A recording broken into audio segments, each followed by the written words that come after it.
Meus amigos, tudo bem com vocês? Quero compartilhar mais uma mensagem de vida, né? Tô aqui em Atibaia, cidade que eu amo, dando uma volta aqui no lago, como de costume, né? Eu gosto de passear aqui pelo lago. Jesus disse pra gente observar os pássaros e os lírios do campo, né? Falou pra gente estar sempre em contato com a natureza. Quero dar uma dica pra você.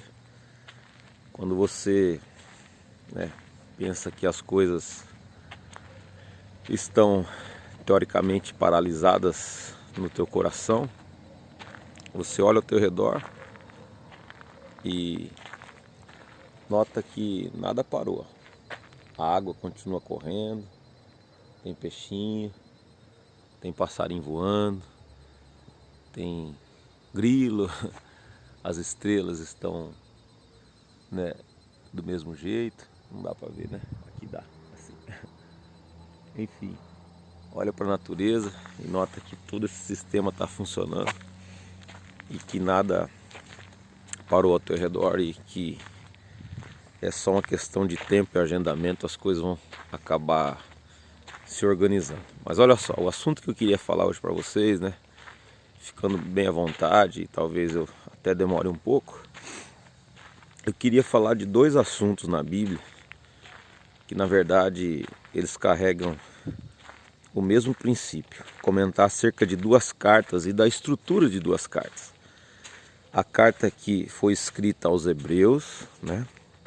E a carta que foi escrita aos Gálatas, a igreja que estava na galáxia.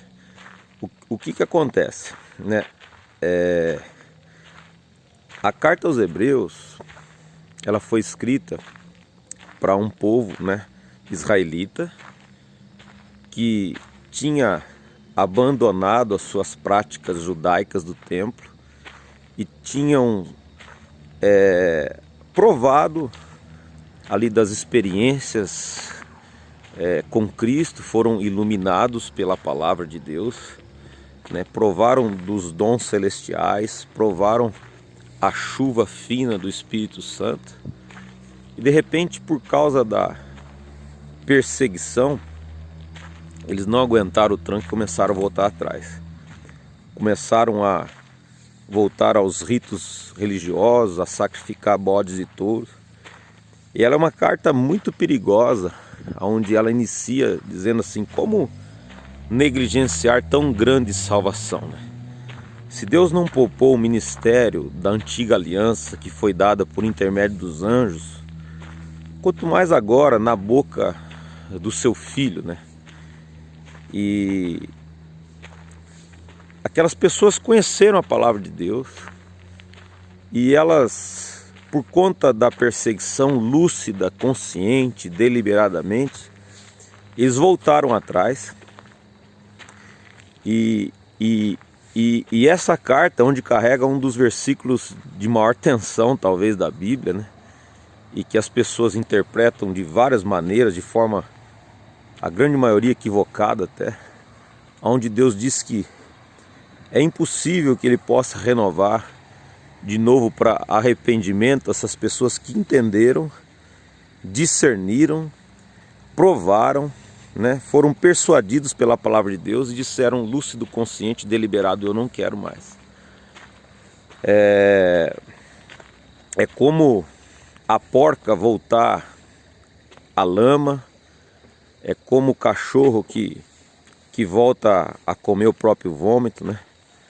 Logicamente que essas pessoas que estavam retrocedendo e que Deus fala que é impossível renová-las para arrependimento, não foram pessoas que nasceram de novo, porque foi Ele que disse que o que vem a mim eu não lanço fora, o que o Pai me deu ninguém arrebata das minhas mãos. Foram pessoas que conheceram, provaram e que não quiseram e falaram: eu não quero. Sempre foram meio barro, meio tijolo, né? Tiveram a consciência da palavra, mas começaram a andar para trás. E é sobre o mesmo princípio do sopro de Cristo que Ele disse: ide por todo mundo pregar o evangelho, quem crer e for batizado será salvo, quem não crer será condenado, né? E o crer vem de Deus, a provocação vem do Espírito. Então são pessoas também que o evangelho foi apresentado para eles, levando em conta que quando Jesus disse isso, era o evangelho dos apóstolos, daquelas pessoas que caminharam com ele, era o evangelho, era repetir, eram Jesusinhos andando na terra, falando acerca dele. Então não é esse evangelho barato que está pregando na televisão, que é muito mais um sincretismo, uma mistura de malícias e de trocas e barganhas, do que realmente o evangelho de Cristo, a boa nova. Então ele está falando desse evangelho que as pessoas entenderam, foram provocadas pelo Espírito Santo e não quiseram, né? Mas eu estou usando isso para dizer que essas pessoas que negligenciam, que não querem, realmente estão crucificando a Cristo de novo, né? Fazendo xixi na cruz. Mas eu não quero falar, também falar, mas o que o meu coração queria dizer é que esse princípio ele vale até hoje para todos nós, né? Vale para nós que realmente cremos em Jesus genuinamente e que começamos a voltar atrás da luz e da consciência que a gente recebe. Então, o princípio desse texto vale para toda a luz que acendeu no nosso coração, a gente começa a voltar atrás, né? E Deus não se agrada daqueles que retrocedem, e sem fé é impossível agradar a Deus. A fé vem pelo ouvir e ouvir a palavra de Deus, e Ele é o autor e consumador da nossa fé. Então assim, andar para trás, quando a gente faz uma coisa que não sabe, como uma criança que... A minha filha, por exemplo, se eu pedir para ela ir na padaria com 11 anos de idade comprar pão de carro, ela não vai saber ligar o carro, eu não vou cobrar dela. E Deus não leva em conta aquilo que a gente faz no tempo da ignorância. Mas se ela estiver fazendo uma lição de casa e começar a não fazer, eu posso chegar e puxar a orelha dela, né? Então, quanto maior a consciência, maior é a culpa, né? Então, quanto mais é dado, mais é cobrado. Então a gente tem que saber que esse princípio do texto, de voltar para trás, de começar a andar de marcha ré, depois que a luz acende, isso não agrada a Deus, né? Jesus disse que viriam angústias e perseguições por causa da palavra. E nós temos que aguentar o tranco, né? Jesus falou, quando nós seríamos perseguidos por conta do nome dele, regozijai-vos e exultai, porque é grande o vosso galardão nos céus. E hoje, o maior perseguidor de Cristo, da verdade, são as igrejas, né?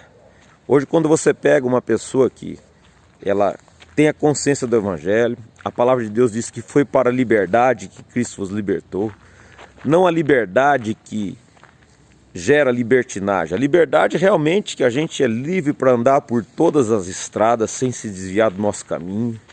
Jesus disse que a gente é para ser sal da terra e luz do mundo. Assim como ele foi, andava em todas as quebradas, mas nunca pegava gosto.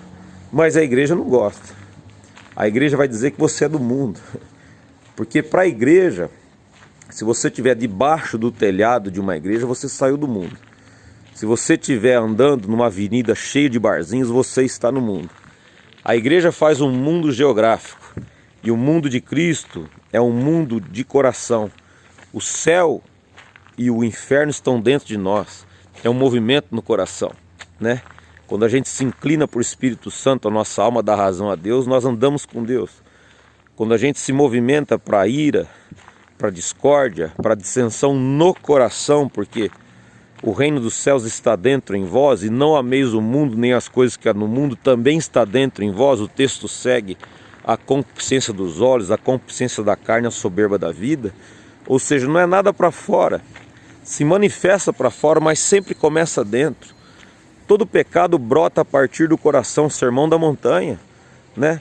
Se eu olhar com uma mulher com intenção impura, já adulterei. Se eu tiver iras e ódios no coração, já sou homicida. É tudo para dentro, é tudo um reino que cresce para dentro. Então, a grande sabedoria do Evangelho é nós andarmos em todas as estradas, mas sem desviar do nosso caminho. Mas a igreja taca pedra. Hoje, se Jesus estivesse aqui, quem iria crucificar a Cristo eram os crentes. Os evangélicos sem evangelho, né? Então assim, pondera as minhas palavras com sal, com temor no que eu estou dizendo. Mas existe um remanescente, Na igreja evangélica você vai encontrar as melhores pessoas e as piores pessoas. Então se Jesus estivesse aqui, por exemplo, indo numa festa de casamento transformar água em vinho, os crentes iam falar, não, senhor, o senhor está escandalizando, entendeu? Será que o vinho tinha álcool, não tinha álcool? Essa é a conversinha de escribas, de literais, que ficam discutindo se a água do batismo era na água corrente, como se o poder tivesse na água. Se o pão era com fermento ou sem fermento, como se o poder estivesse nos elementos e não no significado, né? Se o vinho tinha álcool ou não tinha álcool. E eu quero dizer uma coisa, vocês podem se escandalizar comigo. Um homem de fé, se não tiver água, eu batizo com areia, entendeu? Se não tiver vinho ou suco de uva, seja Del Valle o que for, eu faço a Santa Ceia com Coca-Cola. Escribas literais, que se escandalizem comigo. Jesus disse para comer da carne e beber do sangue. Se estivesse aqui, vocês iam fazer igual aqueles homens daquela época e achar que ele estava falando de uma cena de canibalismo. Se Jesus fala corta a mão e corta o braço, vocês eram capazes de se deceparem mesmo, ao invés de interpretar que ele estava falando do olhar, do movimento. Jesus estava falando, né, arranca o teu olho, não literal. Jesus não era nem um pouco literal. Jesus era parabólico e metafórico o tempo todo. Então você imagina Jesus hoje conversando com uma mulher samaritana e ela pregando. Você imagina Jesus conversando com Maria Madalena e ela sendo a primeira mulher anunciando o evangelho. Mas tem igreja que mulher não fala. Então, só para vocês verem que o Cristo que vocês encarnaram e creem não é o mesmo Cristo da Bíblia. Jesus ia no cemitério de Gadara, expulsava ali uma legião de demônios e o endemoniado quis o seguir. Ele falou, não, vai para tua casa, é melhor talvez você ficar com a tua família. Que igreja que faz isso hoje? A igreja ia pegar e já pegar o nome dele, o endereço, vem aqui, senta aqui, pega de membro, né, já anota o dízimo dele. Infelizmente é assim que é. E talvez ninguém tenha coragem de falar, eu seja uma voz solitária no deserto. Não só eu sei que tem gente também que prega a palavra de Deus, mas é uma grande minoria. O evangelho está sendo pouco pregado. As pessoas me chamam de polêmico, porque na verdade eu tento traçar o caminho de Cristo. E um polêmico são os que estão nos polos, né? E quem anda nos polos são os outros, né? Eu tento andar no caminho, na verdade, na vida. Eu tento discernir o espírito do evangelho, aquilo que Jesus ensinou. Então você imagina Jesus nos dias de hoje, né, dormindo na casa de Zaqueu, que era um pecador, ele bebendo vinho com os publicanos e pecadores. Ele seria um escândalo, né, do ponto de vista da igreja. Todo mundo ia chamar Jesus, pôr no banco e disciplinar Jesus, né, e crucificar, porque é o que fizeram. Você imagina João Batista, ele vestido de roupas de camelo, sentado numa congregação cristã. Então, todo mundo de terno. E a palavra de Deus diz que Deus não vê como vê o homem, Deus vê o coração. Então é isso que eu quero dizer primeiramente, né? Imagina Abraão, são maluquices de Deus que a gente vê, subindo para Pedra Grande aqui, sacrificar o seu filho, e as pessoas falaram, onde é que você vai? Eu vou matar o meu filho, mas foi o diabo que falou isso para você, não foi Deus. Então você vê que Deus não é nem um pouco moral no comportamento, ele é ético, né? Na caminhada, Jesus quando andou aqui, ele era uma pessoa da ética e não da moral, porque a moral são acordos de uma sociedade, são coisas que acontecem para fora. Você pega na Escócia, quem usa saia cumpre com a moral. Se eu usar saia aqui na minha cidade, eu não cumpro com a moral no meu país. Então Jesus ele não era da moral e não estava preocupado com a moral, com os acordos daqueles homens daquela época. E nós, como discípulos de Cristo, não temos que ficar preocupados com o acordo da sociedade e do pensamento das igrejas. Está cheio de coisa que a igreja internalizou como verdade que Jesus não ensinou na Bíblia. Então essa coisa mesmo da gente ter a liberdade de andar, de às vezes ir num barzinho, de às vezes tocar uma música, né? Uma música secular, eu quero que vocês me mostrem, evangélicos, que sejam sinceros. Aonde que está na Bíblia que existe música do mundo? Porque eu não sei o que é isso. A Bíblia fala de bom senso e que toda boa dádiva, todo dom perfeito, nasce do Pai das luzes, que não tem sombra de variação. Então, o mesmo texto que diz para não amar o mundo, diz que Deus amou o mundo de tal maneira que deu seu Filho unigênito para todo aquele que nele crê não pereça, mas tenha vida eterna. O mundo na perspectiva de gente e o mundo na perspectiva da criação. O Pai cuida dos pássaros, dos rios, veste os lírios do campo. Salmo 104 mostra isso, Salmo 19 mostra que os céus proclamam a glória de Deus, o firmamento anuncia as obras de suas mãos. Então esse nível de mundo nós devemos amar, e Jesus falou, não peço que os tires do mundo, mas que os guarde do mal, e vós sois o sal da terra e a luz do mundo. Não é o sal da terra dentro do saleiro da igreja, e não é neonzinho de púlpito. Ele está falando para a gente ser luz do mundo.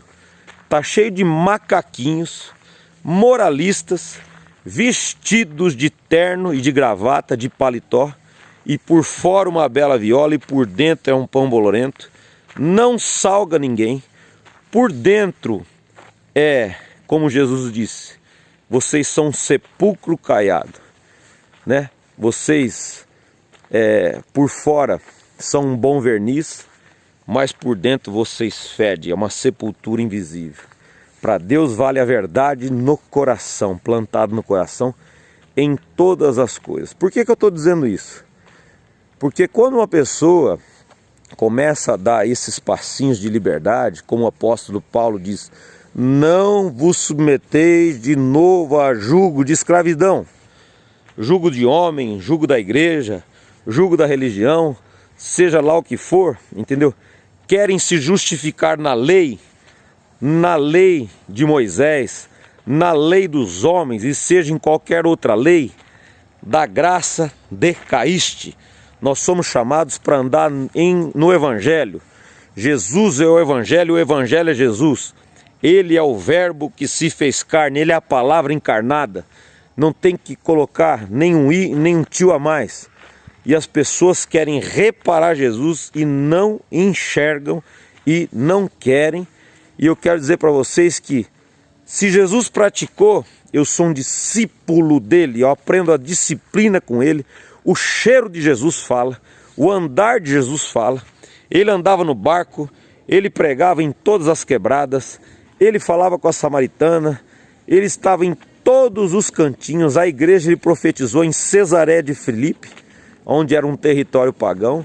Ou seja, para Jesus não tem geografia. A mulher samaritana perguntou, onde é o lugar que deve se adorar a Deus? Neste monte, nossos pais falam. Vós judeus falam que é em Jerusalém. Jesus falou, não tem lugar, não é geográfico. O Pai está procurando os verdadeiros adoradores que adoram em espírito e em verdade, dentro do coração. Aqui é o altar, o coração que adora a Deus em qualquer região. O reino dos céus está dentro em vós, né? E não existe um local onde se adora a Deus, né? Não é geografia. E casa de Deus e igreja são duas coisas diferentes.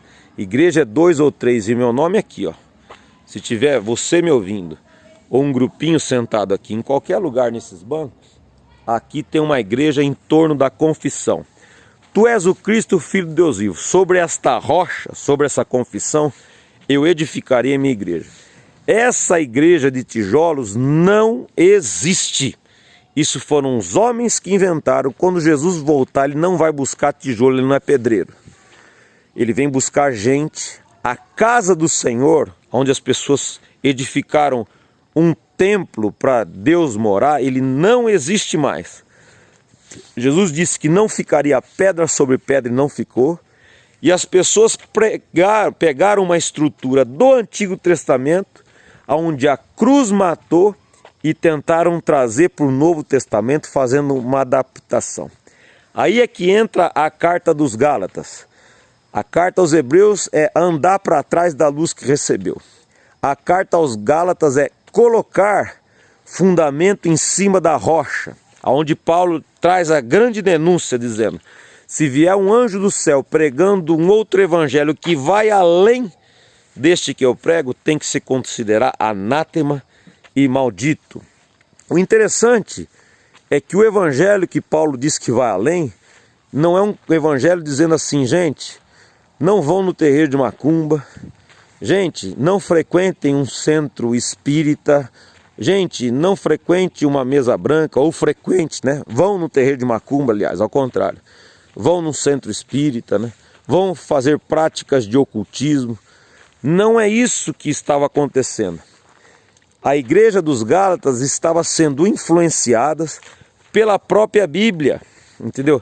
A igreja dos Gálatas, eles estavam ensinando que precisava, a cruz não era suficiente e que precisava também o ato da circuncisão, que era o homem ter que cortar ali o prepúcio, né? Como aconteceu com Abraão, um pacto ali que depois continuou por Moisés.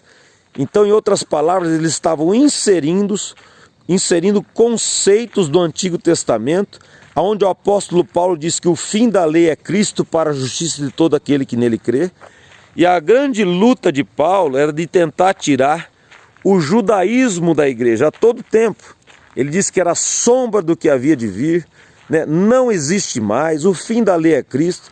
E hoje essas coisas se repetem. É shofar, é arca da aliança, é casa de Deus. Tudo está na Bíblia, mas não está na palavra. A Bíblia é a Escritura, e que muitas coisas caíram em caducidade, em obsolescência. Hoje nós não chamamos mais o Senhor dos Exércitos de Senhor dos Exércitos, nós chamamos de Pai, de Abba, Pai, de Painho.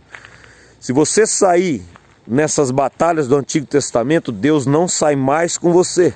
Porque hoje a nossa luta não é mais contra a carne nem contra o sangue. Jesus trouxe a boa nova. Amai os vossos inimigos e orai por aqueles que vos perseguem. Moisés ensinou olho por olho, dente por dente. Se tirar um olho teu, você vai e arranca o olho. Jesus falou, se te derem um tapa agora, você assume o prejuízo e dê outra face e não revide.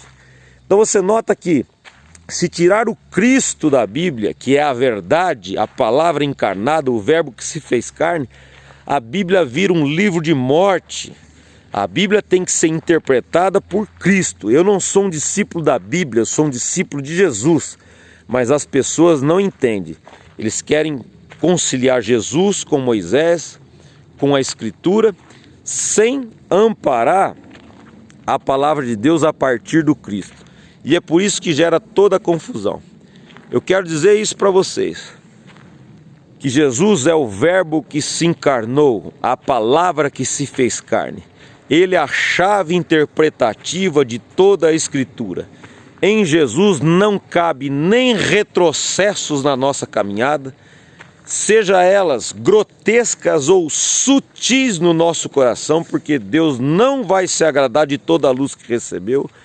E em Jesus não cabe colocar fundamento que vai além, ainda que seja um anjo do céu, ainda que seja um pastor, ainda que seja a igreja, ainda que seja, se um anjo do céu não possa aceitar, quanto mais desses homens diabo que querem acrescentar coisas em fundamentos da palavra de Deus. A casa tem que ser edificada na rocha, no Cristo. Aquele que ouve estas minhas palavras e as pratica, passarás os céus e a terra, e as minhas palavras não hão de passar. As leis e os profetas vigoraram até João. Agora eu tenho pregado o evangelho do reino de Deus. Ide por todo o mundo e pregai o meu evangelho, sem mistura. Eu falei do evangelho, não estou falando de Moisés. Quem ficou face a face com Cristo na monte da transfiguração e ouviu a voz de Deus, este é o meu filho amado em quem eu me comprazo, a ele ouvi, não anda mais de mãos dadas nem com Moisés e nem com Elias, que foram testemunhas para apontar Jesus, testificando que as leis e os profetas falavam acerca dele. Mas hoje a bola da vez é Jesus Cristo. Se a gente não entender isso, a gente vai ficar que nem barata tonta. Eu quero encerrar essa mensagem para que você guarde o teu coração. Angústias e perseguições vão vir, e Jesus falou, regozijai-vos e exultai, porque é grande o vosso galardão nos céus, porque assim perseguiram os profetas que vieram antes de vós. Não ande para trás, aguenta o tranco. Se vier o mundo inteiro, o planeta e a igreja, fica na posição, não anda para trás. e não coloca coisas que vai além. Pode ser o pastor, pode ser com Bíblia, pode ser com referência da Escritura. A igreja dos Gálatas estava sendo persuadida com a Bíblia. Fique com o homem que disse que a verdade é uma pessoa, o caminho é uma pessoa, a vida é uma pessoa. Eu sou o caminho, eu sou a verdade e eu sou a vida. Ninguém veio ao Pai a não ser por mim, nem para trás e nem além. É o caminho do meio, tá bom? Que Deus abençoe a todos.